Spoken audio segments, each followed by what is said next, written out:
Hey everyone, want to do a quick video update kind of at the end of the year here. Thank you to everyone that has subscribed to the channel. Thank you for the comments, thank you for the likes, thank you for the views. So they are all very much appreciated. So many of you started following the channel because of a video we posted when we got done building this 500-gallon reverse flow smoker at the start of this spring. So what I wanted to do was just kind of give you a end of the year review on the cooker. Little background here. We started building this thing in February of last year, and we got it finished in May, and we've cooked in it probably a dozen times since then. So stick around here, watch the review. At the end of it, we're going to drop some hints on what's going to be coming up next and what you can be looking for. So hit the subscribe button, and here we go. So again, we built the pit this spring. It's a 500-gallon reverse flow pit built out of an old propane tank. Been a really good cooker. Hand built the frame. Like in the first video, we talked about how we insulated the firebox and the warming cabinet up top.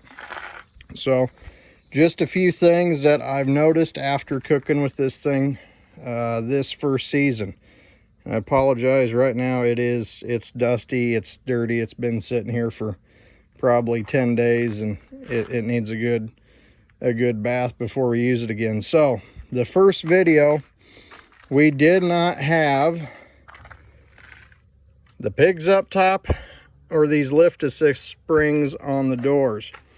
A lot of guys that build these pits go through and they put counterweights on the doors. Well, we couldn't do that because we have doors on both sides of the pit. And if you haven't seen the first video tour of the pit, go back, check that video out. We do have it on the channel.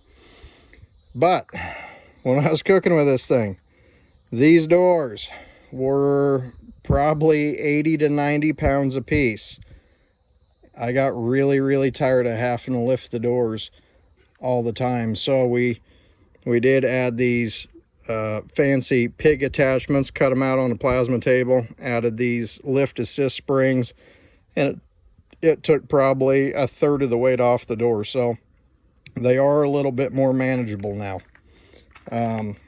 Inside the pit, we're still running the 4-rack configuration, and I did give a good description of that in the first video. I really like this rack configuration and the flexibility of picking what racks you want to cook with and different size material and things of that nature. It's really come in handy.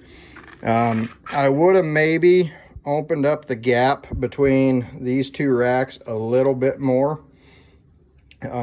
But overall, we make it work. One thing I have learned with this pit is this very top rack does tend to cook considerably hotter than down here. So you do have to be careful with what you put up high in the pit. It cooks probably 35 degrees hotter up here than it does down here. This here somewhere, 15 to 20 degrees colder than right here. There's only been one real hot spot that I found, and it's right up in here on the top rack in the very front. As the heat is coming around the bell of the tank, making its way back, you can get a little bit of a hot area right up in here. So if you build a 500-gallon reverse flow pit, keep an eye on that when you first start cooking with it. We did have a lot of comments on the racks. Again, I absolutely love them. So next thing I was going to talk about real quick, the finish. So when we finished this pit, we sandblasted the entire thing again, and we wanted to do a linseed oil finish on it.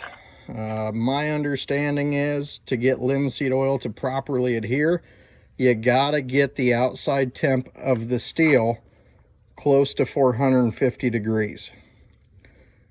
We've tried and tried and tried and tried. used weed burners and everything else to get the tank hot enough to get this outside still temp that hot. I haven't been able to do it yet. If any of you viewers have any ideas, feel free, drop a comment below. I would love to hear it, how you did it on your own cookers, or if you have any experience with that, I'd love to hear it. Right now the plan is, since we're kind of coming to the end of the cooking season here, we're going to take the tank back off the trailer, re-sandblast it, and then evaluate, you know, do we make another attempt at a linseed oil finish, or do we paint it, or do we powder coat it? So one thing too, we did powder coat these fenders, and I discussed that in depth in the first video. We went with the powder coat finish on the fenders, thinking it would be very easy to clean. We were very mistaken. When these fenders get warm, if you get any kind of juices or grease or anything on here as you're pulling your racks out, and if you get any kind of seasoning mixed in with it, it about turns to concrete. So what I'm looking at doing is these fenders, these shelving fender units are going to come off at the end of this season. We're probably going to rebuild them out of 10 gauge stainless steel or something along those lines. So they look sweet when they're cleaned up, they're great. Just, you have got to be instantly on top of cleaning anything up if you get any kind of spill on it. So that's one thing that we did notice. They're not a bad finish.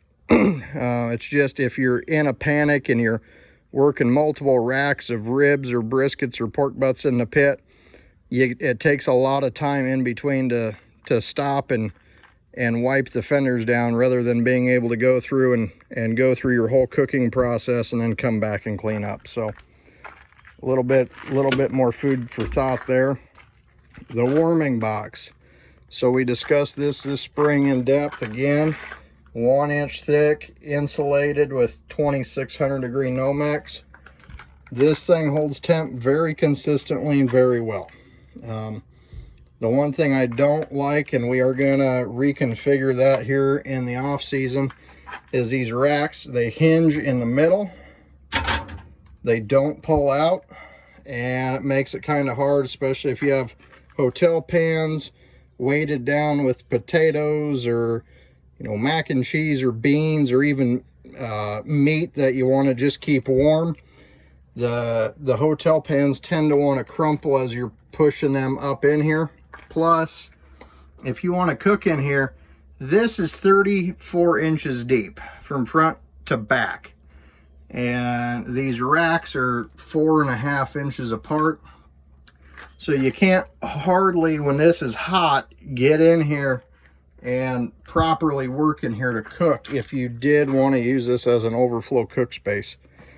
So we're going to take these racks out, reconfigure them, make it to where they slide in and out. Other than that, overall, I have been very impressed with the consistency of the cooks, consistency of the temperatures. I do have a video on here. That was the first time I cooked a brisket in this pit. That was the first cook I actually did in it once we got it completed, and that video it's on the channel as well. Feel free to check it out. Other than that, it's been a heck of a good smoker, and I'm looking forward to building another one. So the sneak peek at what's coming up. I would really like to upsize this thing. So we are contemplating, if things keep going well, building a 1,000-gallon version of this smoker. So we'll see how that comes along. It's still kind of in the design phase, working through that way. So again, greatly appreciate the subscriptions, greatly appreciate the likes, appreciate the comments. Thanks everyone for taking the time to watch our videos and listen to me ramble on about cooking barbecue and building smokers. So have a great day, and we hope to see you around.